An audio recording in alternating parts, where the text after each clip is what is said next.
දැන් දෙවෙනි ඉගෙන ගත්ත අකුර මොකද්ද? capital B. capital B.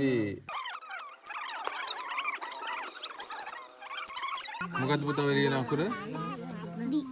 මොන Dද? capital D. මොකද්ද? හරි.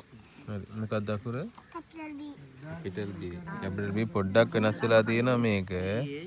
මේ දෙක පොඩ්ඩක් ලඟ වෙන්න ඕන. මෙහෙම වුණා නම් හරි දැන් එකටම අපි ඉගෙන ගත්ත අකුර මොකද්ද? capital නෑ නෑ W ඉගෙන ගත්තේ නෑ නේ අපි අද. capital B වලට කලින් ඉගෙන ගත්තා. මොකද නැද්ද?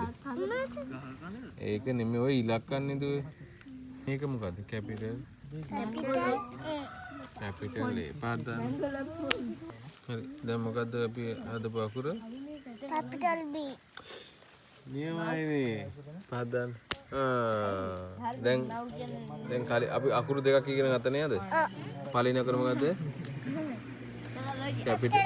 capital A නියමයි.